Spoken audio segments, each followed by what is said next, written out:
Martin Heidegger.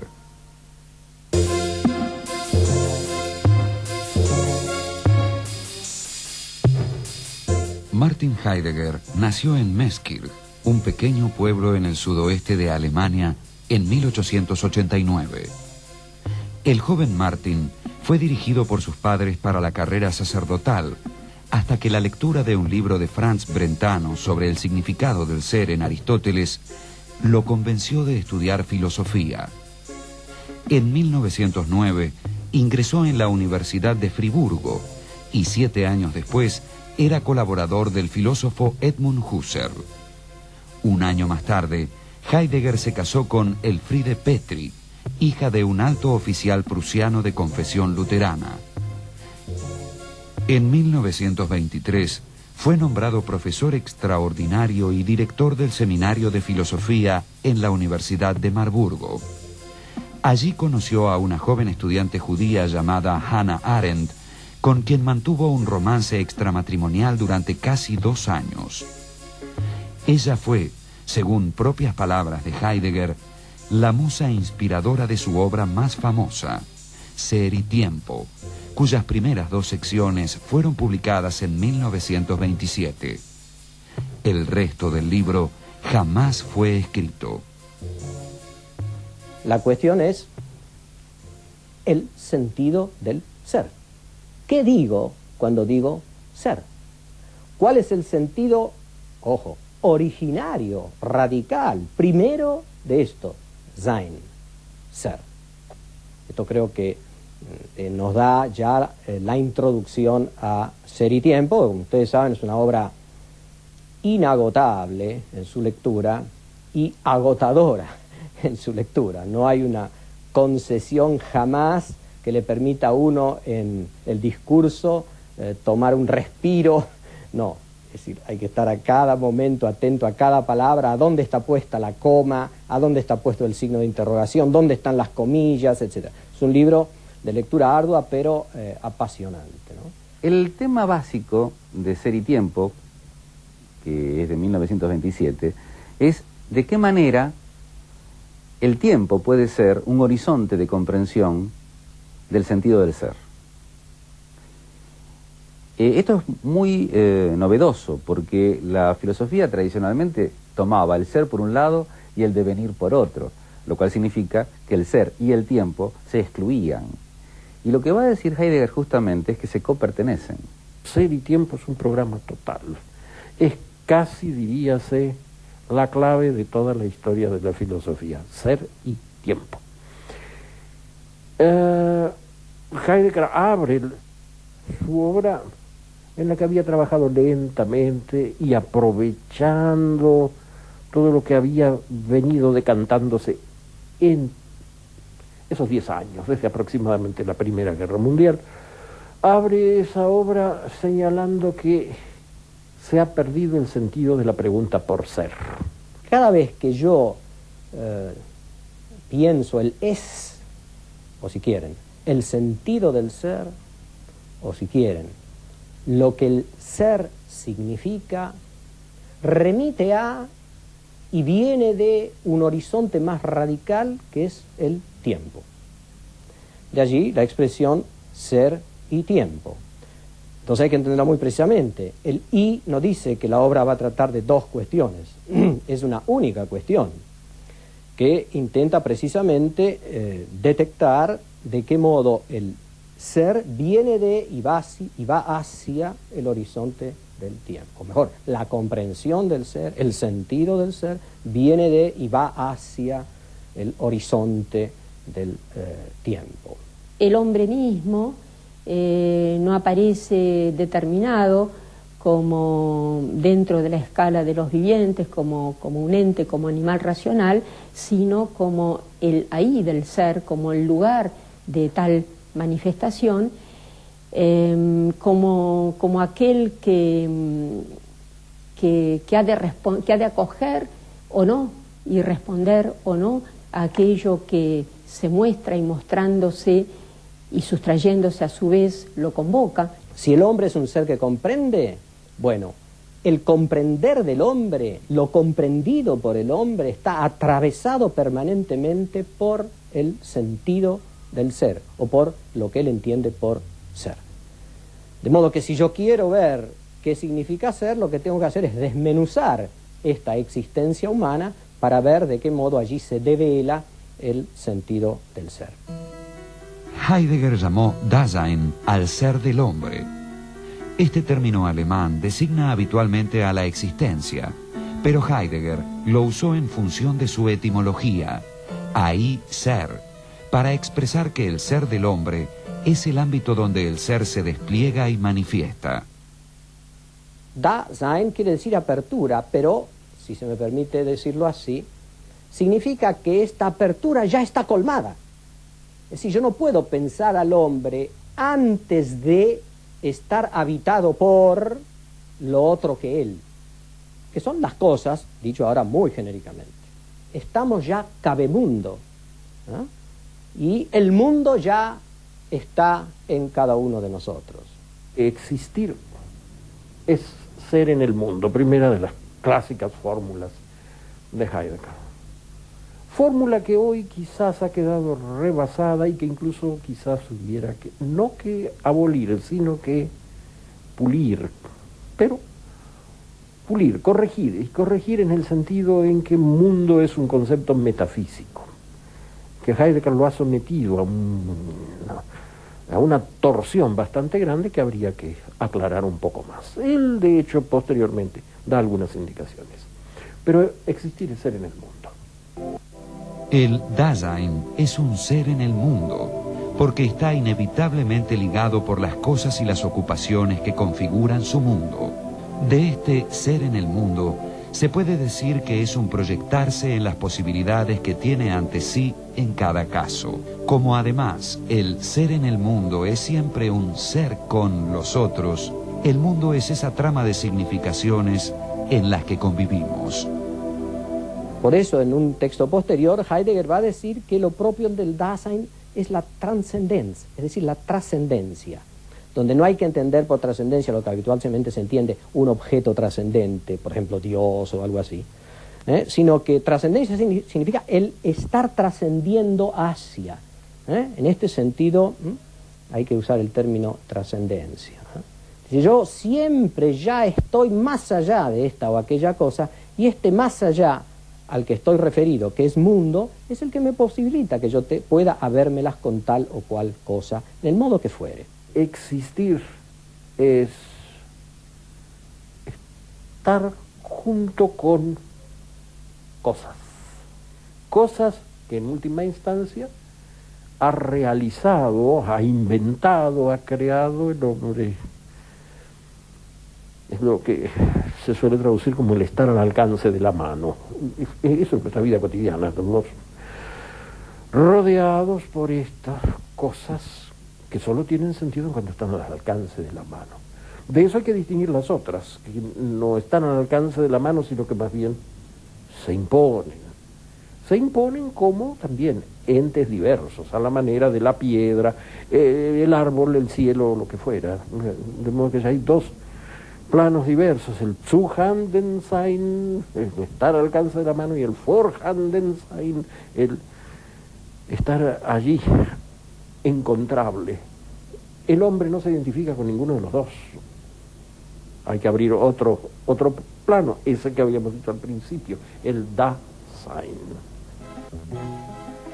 Heidegger señala que nuestro modo propio de ser implica asumirnos como radicalmente finitos, aceptar la angustia de no poder cumplir todas las posibilidades que se despliegan ante nosotros, correr el riesgo de equivocarnos y arrepentirnos y sentirnos culpables de las elecciones que hacemos y, en fin, vivir cada momento de nuestra vida de cara a nuestra mortalidad. El horizonte último, que da sentido, sin sentido, a todo lo que hago, a todas las cosas y a mi existencia, a mi habérmelas con las cosas, es la muerte. Y viene la famosa expresión de Heidegger, Sein zum Tode, ser para la muerte. Y la muerte no, como pasa con la idea del mundo, no es algo que está allí fuera de esta cosa o de este estar viviendo yo ahora aquí. Está ya como posibilidad, que no es una mera posibilidad lógica, está ya como posibilidad cualificando toda mi vida. En cierto modo estoy siempre muriendo. Aunque en la cotidianidad esto no aparezca, al revés, en la cotidianidad el hombre se esfuerza porque este horizonte no aparezca. Entonces el horizonte de la cotidianidad es el horizonte del trabajo, el de las ocupaciones, etc. ¿Cómo puede irrumpir este último horizonte? Bueno, aquí está el famoso tema de la angustia. El arrepentimiento y la culpa nos muestran que lo pasado es presente. La mortalidad asumida, o como dice Heidegger, el ser hacia la muerte, muestra que lo futuro es presente. Dicho de otro modo, somos temporalidad. Para Heidegger, pasado, presente y futuro son modos de ser de esa temporalidad que somos. No es que somos temporales porque somos históricos, lo cual no quiere decir nada, evidentemente, sino que el fenómeno de la historicidad adquiere sentido a partir de esta estructura de la temporalidad. Segundo, el que en toda la historia de la metafísica se ha pensado el tiempo, pero al tiempo se lo ha pensado como una cosa, cualesquiera sean las teorías que ha habido, y no a partir de esta triple estructura extática. En este 1927 Heidegger llama éxtasis, los éxtasis de la temporalidad, lo cual lo lleva a desarrollar una teoría de la concepción vulgar del tiempo, donde incluye algunas respetables teorías filosóficas del tiempo.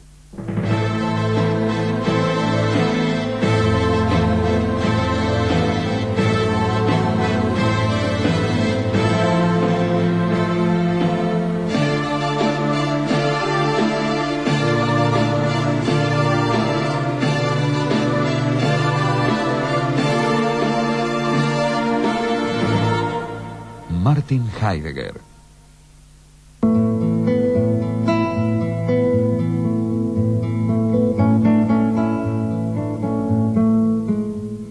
En 1929, Edmund Husserl se retiró de su cátedra en Friburgo y propuso a Heidegger para reemplazarlo.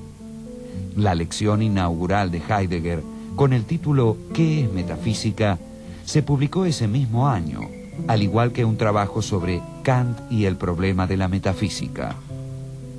Ya era muy prestigioso cuando en 1933, ante la inminente intervención de la Universidad de Friburgo, el cuerpo académico le solicitó que aceptara el cargo de rector. Estaba Mollendorf como rector de la Universidad de Friburgo. El gobierno nazi no lo acepta porque Mollendorf es socialdemócrata, y entonces amenazan con intervenir la universidad. El cuerpo de profesores lo llama a Heidegger, le pide que acepte el rectorado. Heidegger era un individuo neutro, no tenía actuación política, era potable, por lo tanto para los profesores como para el gobierno. Cuando Heidegger finalmente acepta, ese mismo día que él tiene que dar la charla o la conferencia inaugurando su periodo, se le informa que es condición que se afilie al Partido Nacional Socialista. Heidegger lo hace como un trámite más.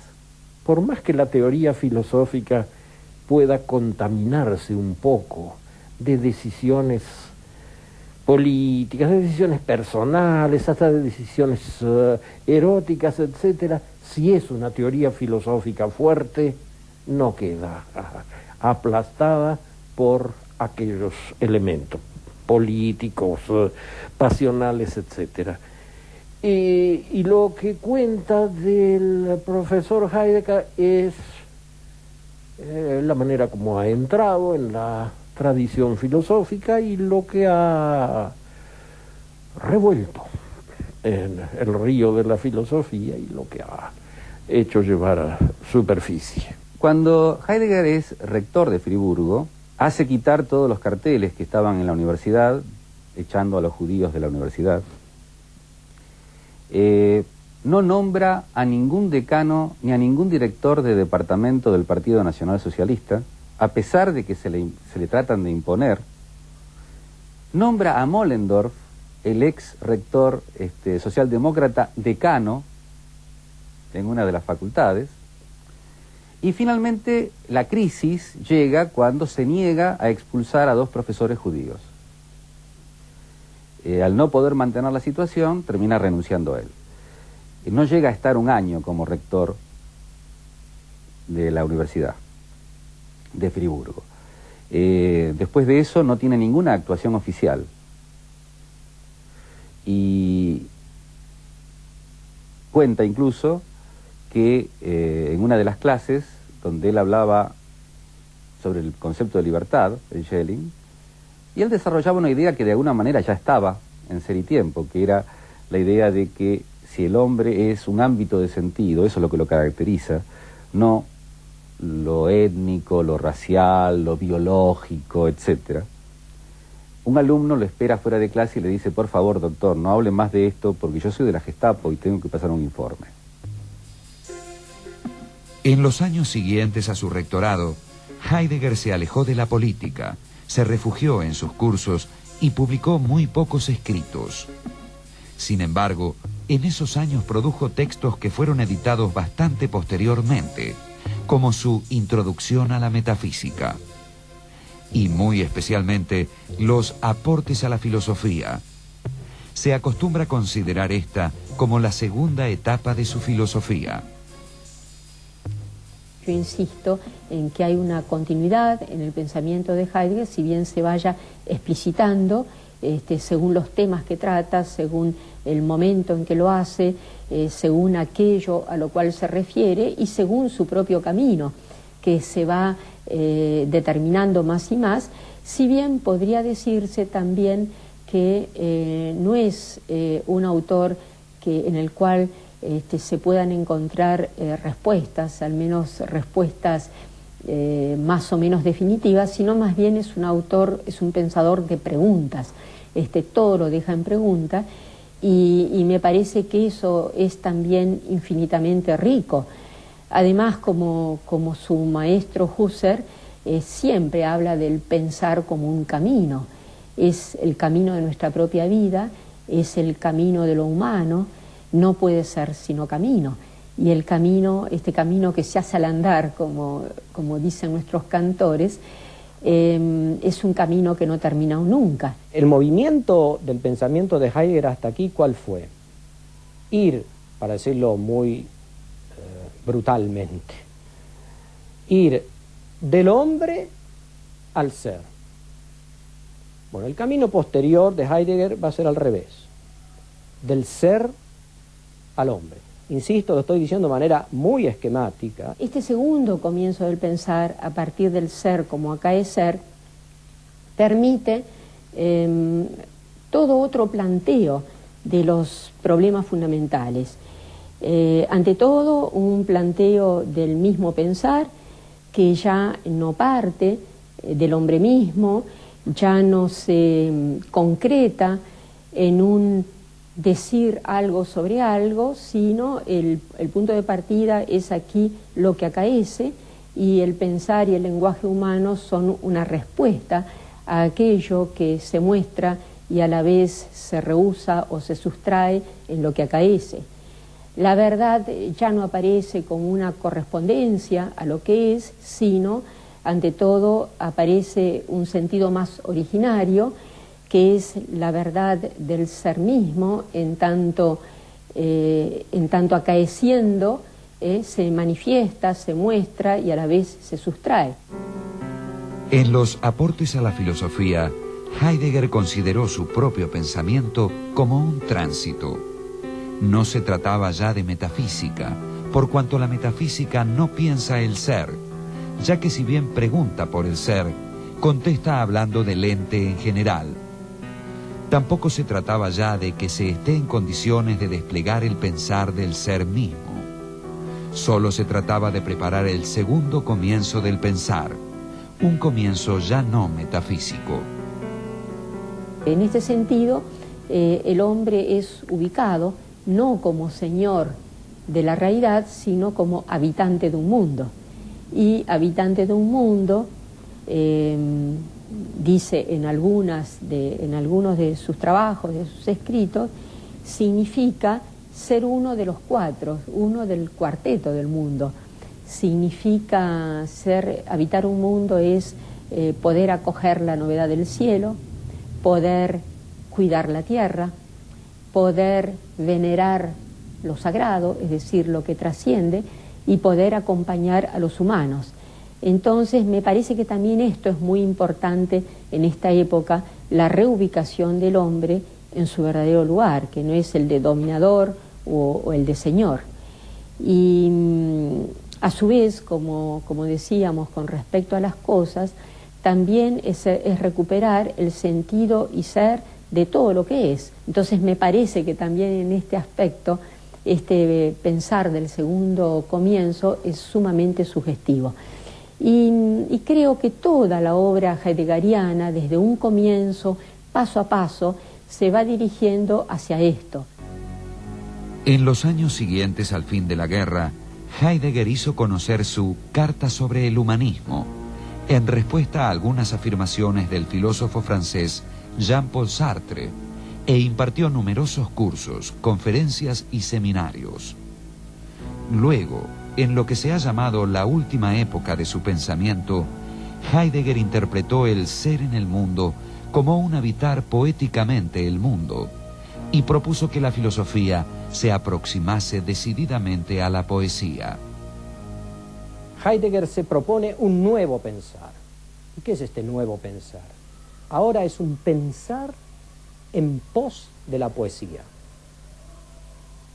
Pensar en pos de la poesía o en pos del poetizar, se puede decir en alemán, dem Dichten nachdenken. Es decir, pensar según el poeta, pensar siguiéndole los pasos al poeta. ¿Voy a decir las mismas palabras que el poeta? Puede ser. ¿Voy a decir otras que el poeta? Puede ser. Pero lo que diga viene de él y va hacia él. Y aun cuando diga las mismas palabras del poeta, la articulación en el discurso pensante va a ser distinta que la articulación en el discurso poético.